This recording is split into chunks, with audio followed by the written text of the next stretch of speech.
question. We know that God can know everything. That's very clear. The question is, does God decree everything? Now, if you have God decreeing everything, then you have God be the author of some incredible wickedness.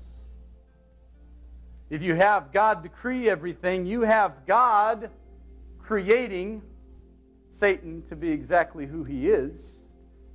If you have God decreeing everything, you have God creating and decreeing sin.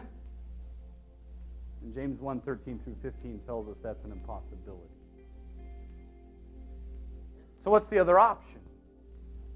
The other option is that God does have decrees, but that doesn't mean that He fixes every single variable.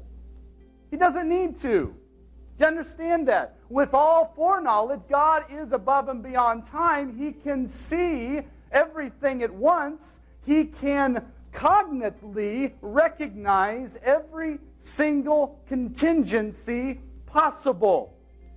Having cognitively realized every single contingency possible, it is very easy for Him to decree and to cause to come into being certain events without removing the freedom of other beings making choices, because He knows the choices they will make. You say, well, how's that possible? It doesn't matter that you know how it's possible or not. Just accept that God has that foreknowledge. God knows the choices that you will make, but that doesn't mean that God decrees the choices you will make. If I decide to eat a steak and then I decide that it's unhealthy for me to eat a steak, God knew which choice I would make. He understood the contingencies and He understood the outcomes, but that doesn't mean that He decreed them. A good example of this is the cross. We're told in Acts chapter 2 that when Peter said that the Romans and the Jews crucified Jesus, that it was by the predetermined plan of God. Did God cause the Romans to do what they do? Did He cause the Jews to do what they did? No, He simply foreknew what choices they would make, and it was very easy for Him to manipulate the situation to bring into being the crucifixion of His Son so that sins would be forgiven. But that doesn't mean He's the author of evil and wickedness. Others had free choice. Judas is the same illustration. In John 6, verse 70, Jesus made it very clear that He chose Judas knowing that he was a devil. That's why Jesus chose Judas. But Jesus didn't cause Judas to be that way. He didn't determine that Judas would be that way. He simply, through the Old Testament prophecies, predicted that the close friend would betray, and then knowing the character of Judas and knowing the choices that Judas would make, He used the choices of Judas to bring into being the fulfillment of prophecy, but Judas still had free will and made those choices. When we look at predestination, we basically have to ask ourselves the question, not does God know everything, but has God decreed everything? That's the real question. And especially, has God decreed certain men unto salvation and certain men unto damnation?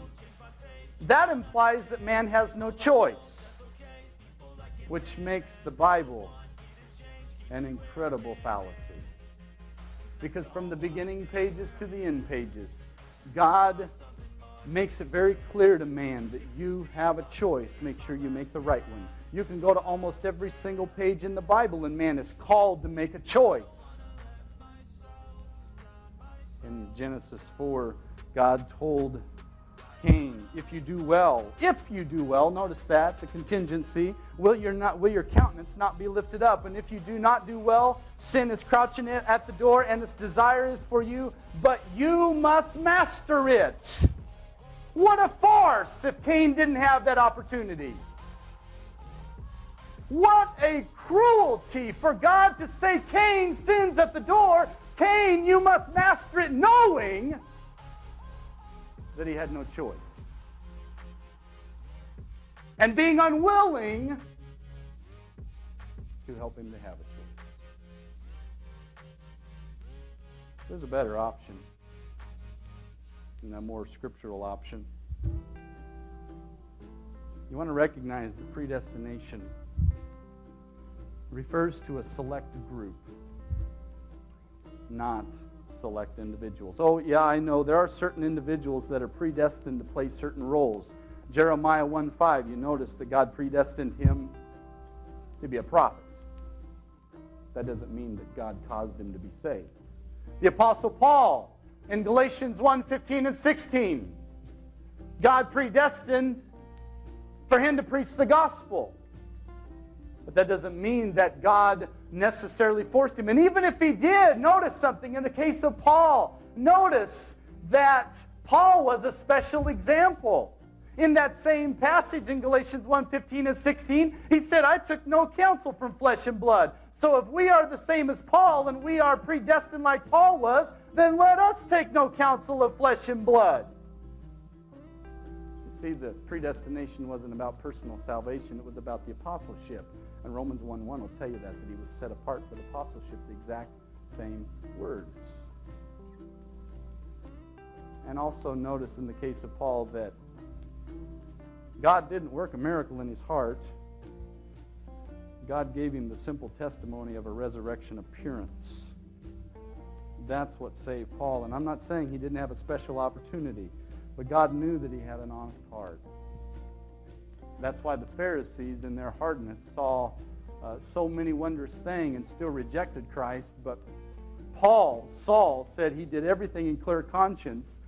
And 1 Timothy 1:13 tells us that is why he was shown mercy. He says it in his own words. So what is predestination? Well, God does predestinate some individuals to a particular role, like Pharaoh to the role of being the Pharaoh that would resist Moses. But notice that Pharaoh hardened his own heart 6 times before God ever did. God predestined Jacob to the role of receiving the birthright, but that doesn't mean that Esau was necessarily lost. It wasn't about personal salvation. What is predestination about then? 1 Peter 5:13, Peter says, She who is in Babylon, chosen together with you